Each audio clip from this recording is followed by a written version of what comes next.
The silence in the house had become a kind of companion, once filled with the laughter of my daughters, the familiar shuffle of my husband's steps, the clink of plates at dinner. Now, there was only the creak of the old wooden floors and the distant hum of the refrigerator. I had lived in this house for over 25 years. It had seen birthdays, Christmases, loud teenage fights, quiet reconciliations. Now it was just me. Lulu, 50 years old, divorced, mother of 2 adult daughters who had gone off into the world to build lives of their own. Alice was 27 now, working in digital marketing in London. Amelia, 25, a vet in Edinburgh. They called, of course. Sent postcards from holidays. But they had their own worlds now. And my husband, ex-husband, had long since found someone new. We parted ways without scandal or shouting. Just a shared sense that our time had quietly expired the moment the girls left. So here I was. Alone but not lonely. I had time, and I had finally decided to spend it on myself. I joined a gym. Bought new dresses without asking anyone's opinion. I started cooking just for the joy of it, rather than to fill plates at a table. And slowly, I began to feel something bloom inside me that I hadn't felt in years, a sense of possibility. That's when I met Sebastian. It was a Tuesday. Mid-morning, the gym was quiet. The regulars were mostly retirees or freelancers like me. Sebastian was leaning on the edge of the weights bench, clipboard in hand, correcting the posture of a man in his late 60s. I noticed his build first, tall, lean, but with the kind of muscle that came from years of quiet discipline. His face was weathered in an attractive way, short-cropped salt and pepper hair, intense eyes. I didn't plan to flirt. I never do. But when our eyes met and he offered a polite smile, I returned it. He approached me after my workout and said something charming but harmless. I laughed. That's all it took. A laugh, an invitation to a protein smoothie, and then a quiet, growing habit of lingering just a little longer at the gym when I knew he was there. He had a wife. That was the detail that arrived late, almost like an afterthought. He didn't mention her until our 4th or 5th conversation. But by then, the momentum had already begun. I'm not proud of what came next. I won't paint it as accidental. I knew. And yet I didn't stop. Sebastian and I began meeting after hours. He would message me late in the evening. Can I come by for tea? It was never just tea. He said he couldn't stop thinking about me. That I made him feel alive. I didn't know what I made him feel. I only knew that I felt seen again. It didn't last long before the consequences started to surface. His son Kevin found out. He came to my door one crisp spring afternoon. I remember I had just finished gardening. My hands were still dirty, a streak of soil on my cheek. I opened the door and there he stood, 26, tall like his father but more serious, with dark eyes that seemed to take in every detail all at once. He was trembling slightly, jaw tight with restraint. Please, he said. Leave my father alone. My mother is, his voice caught. She's not okay. I was about to answer, something polite, something dismissive, but the moment I looked into his eyes, I forgot what I meant to say. He was handsome. Not in a boyish way. There was something soulful, almost vulnerable about him. And the way he looked at me, with a mix of accusation and disbelief, made me want to explain myself, even though I knew there was no excuse. Instead, I said nothing. Just nodded. Sebastian left his wife soon after. He moved in with me, brought a suitcase and a rushed apology. I didn't know how I felt about it. I had liked the affair more than I liked the man, perhaps. He adored me, which was flattering. But I didn't adore him. He was loyal, intense, and eager to please. Yet I found myself withdrawing more with each passing day. And Kevin? He started visiting. At first, I thought it was obligation. Then I noticed the way his eyes lingered when I passed him the coffee, the small gifts, a book of poetry, a vintage brooch. He began asking if I'd be home when his father wasn't. Thought I'd bring you this, he would say, holding up a bag of pastries. Or, do you want to take a walk? You've been indoors too long. It was subtle, but I recognized it. He wasn't here for Sebastian. He was here for me. Sebastian began to leave his things everywhere, his socks, his energy bars, his devotion. I would find little notes on the fridge, texts that said miss you already, and gifts that tried too hard. Perfume I didn't wear, books I'd already read. He was a man in love. Unfortunately, he wasn't the one I was waiting to fall for. Kevin's visits became more frequent, each time under a different pretense. Sometimes it was to pick up something his father had forgotten, sometimes just to say hello. He never stayed long, never long enough to break any rules, but always just enough to make my pulse flutter the way it hadn't in years. One afternoon, Sebastian was called away on a business trip, a 2-day seminar in Manchester. The moment he left, I felt a lightness return to the house, as if the walls could breathe again. Kevin called within the hour. "Is he gone?" he asked, not bothering to hide the reason for his call. "Yes," I said, trying not to smile. "He just left." "I'll be there in an hour," he replied. "If you don't mind." I didn't mind. I told myself we were just going to have tea. And we did at first. He brought a small box with him that day. Inside was a pair of simple, elegant earrings. "I saw these," he said, placing the box in my palm. "And I thought of you. They're probably not your style, but they're perfect," I replied, stunned by the tenderness in his gesture.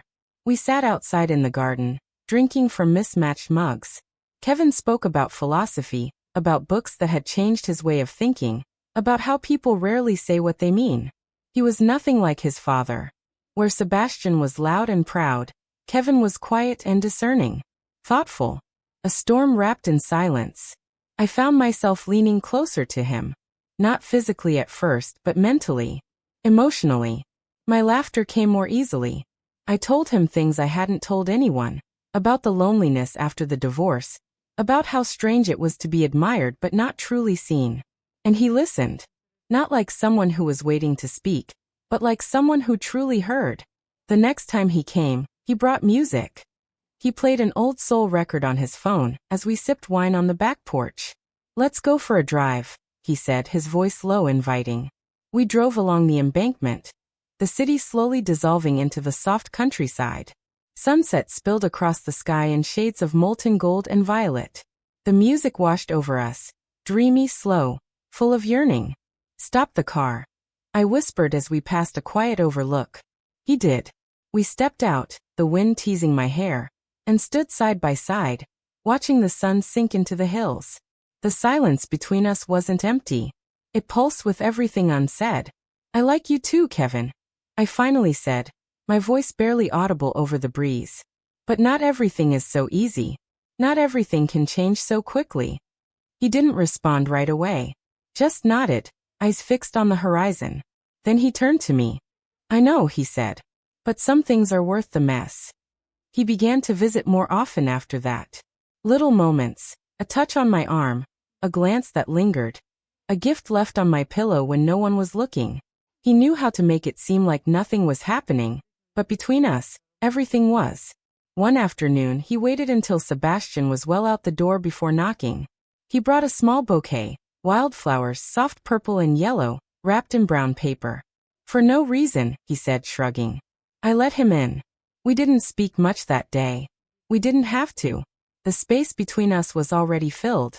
Later, I sat on the edge of the bed, watching him hold a wine glass up to the light.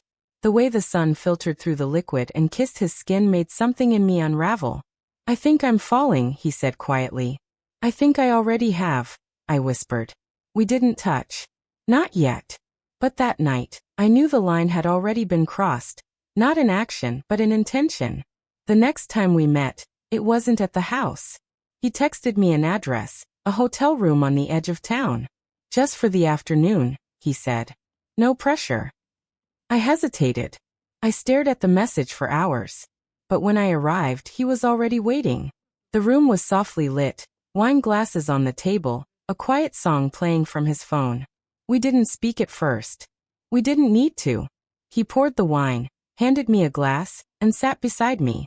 Slowly, the silence dissolved. And so did the distance between us. It was gentle, unrushed, something we had both expected, and yet somehow hadn't prepared for. When I looked into his eyes afterward, I didn't feel guilt. I felt clarity. The days that followed blurred like watercolor on wet canvas, moments soaked in color and emotion, each bleeding quietly into the next. Kevin was different now. Or maybe it was me. Maybe we had simply stopped pretending. He came more often. Not under the guise of visiting his father. He didn't need an excuse anymore. Sebastian never questioned it. Too enamored with me to see the truth blooming in the space behind his back. Sometimes, Kevin would arrive in the late morning, while Sebastian was still at work. He would walk in with pastries, or a poetry book he wanted me to read, or a bag of fruit from the market. Sometimes he came with nothing, just his presence, which was more than enough. We kept it quiet. We kept it soft. Our walks became routine. Kevin would drive us along the quiet river roads, or up into the hills where the city disappeared. He liked to talk about time, how strange it was, how slippery, how people rushed through life missing the only thing they actually had. Everything is always now, he said once, as we stood on the edge of a cliff path, watching the clouds roll like waves. I nodded, but my mind was elsewhere. On the feeling of his fingers brushing mine, on the memory of his breath against my shoulder in that hotel room. We started stealing time. That's what it felt like, theft. And yet it never felt wrong. Sebastian became a background hum, like distant music through a wall. I grew quieter with him, my smiles more polite, my touches less natural. He noticed, of course. But he blamed it on work stress, on the changing seasons. He didn't know that the warmth he longed for had shifted its orbit, toward his son. One afternoon, Kevin brought earrings, small, elegant aquamarine stones set in silver. He didn't wrap them, just held them out, like a secret only I was meant to see. I saw these and thought they'd look good on you, he said, his voice low. I wore them that night, even while dining with Sebastian. He complimented my hair, the wine, the music playing on the stereo. But he didn't notice the earrings. Kevin did. He always noticed. Soon, our stolen hours weren't enough. He wanted more. I could see it in the way he lingered at the door, in the sigh that left him each time he had to leave before Sebastian returned. He never asked me to explain, but I knew the question was coming. And then one evening it did. He had taken me to a little rooftop restaurant overlooking the river. It was quiet, the sky painted in dusky hues, the city twinkling below like a spilled jewelry box. After dinner he walked me to his car, but we didn't drive. We just sat. The air was thick with silence and expectation. Finally he spoke. I don't want to share you anymore. The words settled between us like ash. I turned to him slowly. Kevin. It's not a question, he said. I know what we have. And I know it's real. But I can't keep pretending I'm okay with watching you go home to him. I swallowed hard. My throat tightened with everything I couldn't say. I love you, he added, his voice steady now. I don't care how complicated it is. I don't care what people will say. I want you. Just you. I closed my eyes. He didn't beg. He didn't plead. He waited. Then came the words I hadn't been brave enough to say aloud. I want you too. It felt like stepping into sunlight after years in the shade. But that didn't mean it would be easy. Sebastian still lived in my house. He still brought me tea in the mornings and kissed my shoulder in bed. He still believed, despite the distance between us, that I belonged to him. I had to make a choice. Kevin or the silence. I looked at the man who had become my center. Not by force, not by accident, but through something deeper. Something earned. I choose you. I whispered, my voice trembling. He leaned over and kissed me then. Not with urgency but with gratitude, as if he knew what it had cost me. That night, I returned home to Sebastian. I didn't speak. I didn't sleep. The house felt heavier than it ever had before. In the morning, I told him. There was no yelling. Just disbelief, like I had betrayed the narrative he had written for us. You're leaving me for my son? He said, the words hollow with disbelief. No, I replied softly. I'm leaving you for myself. I didn't tell him about the earrings, or the poetry, or the walks by the water. I didn't have to. He already knew. Kevin came for me the next day. He didn't say much, just took my hand, and we walked out together. No one said it was right, but it was ours. The morning after I left, the air smelled like rain. Not the stormy kind, but that clean silvery scent that hints something new is coming. I had taken only what I needed, some clothes, my favorite books, the earrings Kevin gave me, and the potted rosemary I'd raised from a sprig in the kitchen window. I didn't cry. I didn't look back. Kevin had booked us a small flat on the outskirts of the city, tucked beneath ivy-covered walls and amber street lamps. It wasn't grand, but it was ours, just ours. There was something about the worn floorboards and low windows that made it feel safe, like we were hiding in plain sight. He kissed me in the hallway, his hands trembling slightly as if the moment was too large to hold all at once. "I didn't think you'd really do it," he whispered against my hair. "I didn't either," I replied. "But I had. And I wasn't sorry." We slipped into a rhythm, slow and private. Mornings were coffee and the newspaper spread across the table. Afternoons were walks through parks where no one knew our names. Evenings were soft jazz, shared wine, and the occasional thunder of Kevin's philosophy books tumbling off the couch. We lived like that, quietly, gently, for a few weeks. Then the world began to notice. Alice and Amelia were the first to call. They had heard about Sebastian moving out, about whispers in the neighborhood. I told them only what I needed to. That things had ended. That I was happy. That I was with someone new. I didn't say it was Kevin. Not yet. But secrets like ours don't stay folded for long. Kevin's mother found out first. Sebastian must have told her, either out of spite or confusion. She called me, her voice raw with disbelief. "How could you do this?" she demanded. To me. To him. I had no answer that would ease her pain. "I never meant to hurt you," I said truthfully. "But you did," she replied. "And I don't think you can undo it."